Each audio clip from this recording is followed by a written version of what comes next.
పల్నాడు జిల్లా పెన్నెల్లిలో వైసీపీ నేత మందా సల్మాన్ దారుణ హత్యకు గురయ్యారు. టీడీపీకి చెందిన వ్యక్తులు హత్య చేశారని వైసీపీ నేతలు ఆరోపిస్తున్నారు. ఇక ఈ దాడికి నిరసనగా నంద్యాలలో శిల్ప రవిచంద్ర కిరణ్ రెడ్డి ఆధ్వర్యంలో ఆందోళనకు దిగారు. కూటమి ప్రభుత్వం అభివృద్ధిపై దృష్టి పెట్టకుండా పగలు ప్రతీకారాలపై దృష్టి పెట్టిందని వైసీపీ నేతలు విమర్శించారు. అంబేద్కర్ రాసిన రాజ్యాంగాన్ని పక్కన పెట్టి లోకేష్ రాసిన రెడ్ బుక్ రాజ్యాంగాన్ని అమలు చేస్తుందని ఆవేదన వ్యక్తం చేశారు.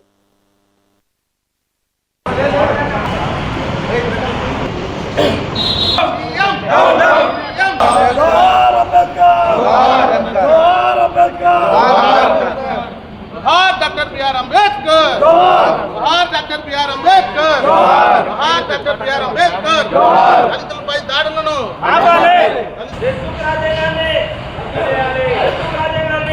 మొన్న గురిజాల కాన్స్టిట్యున్సీలో వైసీపీ కార్యకర్తపై దాడి జరిపి రాళ్లతో కొట్టి హత్య గావించినారు. అంటే ప్రజలను భయప్రాంతం చేసి మభ్య పెడుతున్నారు.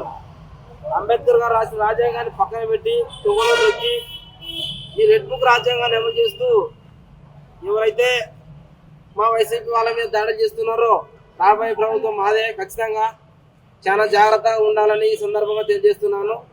భయపడితే ఎవరు భయపడరు, మనసులో కలగాలి. కాబట్టి ఈ దాడులను ఈ భయప్రాంతం చేయడం మానుకొని నిజాయితీగా మీరు చేసిన వాగ్దానాలను హామీ చేసి ప్రజల గుండెల్లో మీరు వాళ్ళ స్థానాన్ని సంపాదించుకోవాలి. కానీ భయపెట్టడం ఏంటండి? ఇది భయపెట్టడం, భయప్రాంతం చేయడం, చంపవేయడం. ఎవరు ఊరుకు నెక్స్ట్ వచ్చేది వైసీపీ పరిపాలన. జాగ్రత్త, ఖబర్దార్. అన్ని ఒళ్ళు దగ్గర పెట్టుకొని రాష్ట్ర నాయకత్వమైనటువంటి వైఎస్ఆర్సీపీ పార్టీ ఆదేశాల మేరకు ఈ దినము అంబేద్కర్ విగ్రహం దగ్గర ఒక నిరసన కార్యక్రమం చేపట్టడం జరిగింది. ఈ నిరసన కార్యక్రమం ఉద్దేశం ఏమంటే, ఈ యొక్క కూటమి ప్రభుత్వం వచ్చిన తర్వాత ఇప్పటికీ 3 వ్యక్తులను ఈ టీడీపీ కూటమి ప్రభుత్వం యొక్క చంపడం జరిగింది.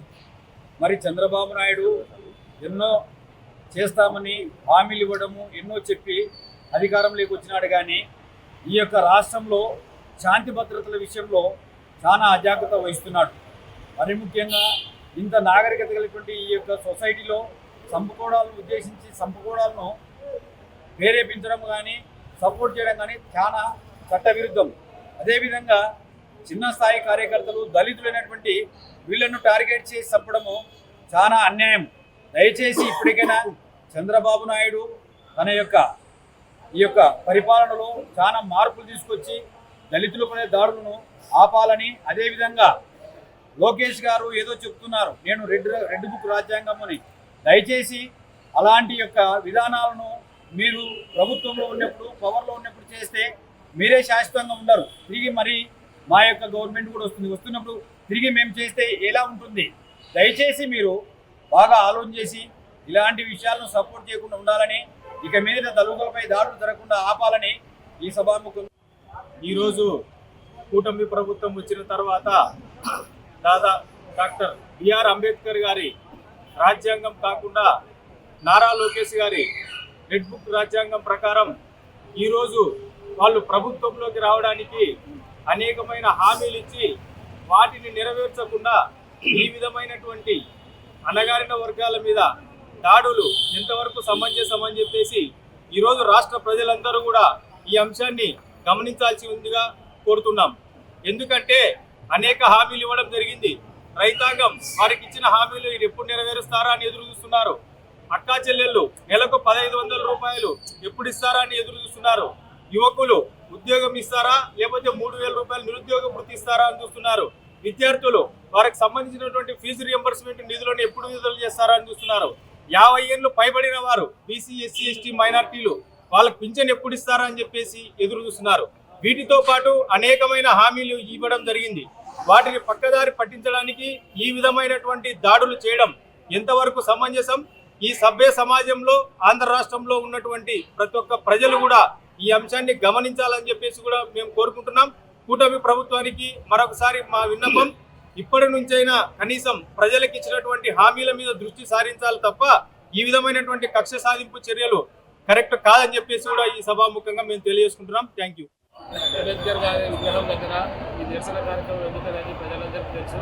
గురిజాలలో కూటమి ప్రభుత్వం, చంద్రబాబు నాయుడు గారు, పవన్ కళ్యాణ్ గారు, లోకేష్ గారు ఆ ఊర్లో జరుగుతున్న సంఘటనలు తెలిసినప్పటికీ దళితులను మాత్రమే ఎందుకు టార్గెట్ చేస్తున్నారు?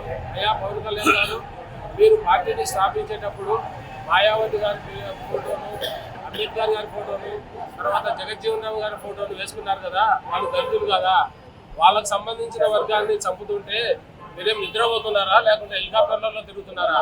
పవన్ కళ్యాణ్ గారు, నేను దళితుల పక్షం అని చెప్పుకుంటున్నా. నువ్వు ఈ కూటమి ప్రభుత్వానికి మద్దతు ఇచ్చి ఈ కూటమి ప్రభుత్వాన్ని గెలిపించిన నువ్వు ఈరోజు ప్రశ్నించడం కాదు కదా, ఎక్కడ కూడా పవన్ కళ్యాణ్ పేరు వినపడకుండా చేస్తున్నారు. చంద్రబాబు గారు నాయుడు గారి గురించి మీకు తెలియదు. మిమ్మల్ని ఆవుగా వాడుకొని చంద్రబాబు నాయుడు గారు ఇచ్చిన హామీలను నెరవేర్చలేక దళితులను, మైనారిటీలను మమ్మల్ని టార్గెట్ చేసి లీడర్లను ఏం చేసుకోలేక మా జగన్ అన్న ఒక మాట చెప్పినాడు, డిజిటల్ బుక్లో ఎక్కించండి ఈ పేర్లని. ఆ డిజిటల్ బుక్లో ఎక్కించే ప్రమాణంలో మీ నాయకులు మెడికల్ కాలేజీలలో టెండర్లు వేయడానికి కూడా ముందుకు రాలేని పరిస్థితులు ఉన్నాయి. ఒకసారి గుర్తు పెట్టుకొని మీరు ఆలోచించండి. జగనన్న ప్రభుత్వం మళ్ళా వస్తే ఇదే ప్రక్రియను మేము కొనసాగిస్తే ఈ రాష్ట్రం ఏమవుతుందో ఒకసారి ఆలోచించండి. మీరు అనుకుంటున్నారు మీ పథకాలను పక్కన పెట్టడానికైనా దళితులను, అభాగ్యులను, బీద వాళ్ళను చంపితే ఇది డైవర్ట్ అయిపోతుంది అనుకుంటున్నారేమో. ఇవన్నీ కూడా మా జగనన్న డిజిటల్ బుక్లో ఎక్కిస్తున్నారు మా నాయకులు కూడా. దయచేసి రాజ్యాంగం, అంబేద్కర్ గారి రాజ్యాంగాన్ని అమలు చేయండి, కానీ మీ నెట్వర్క్ రాజ్యాంగాన్ని అమలు చేయదండి. చేస్తే దానికి ఖచ్చితంగా తీవ్రమైన పరిణామాలు ఉంటాయి.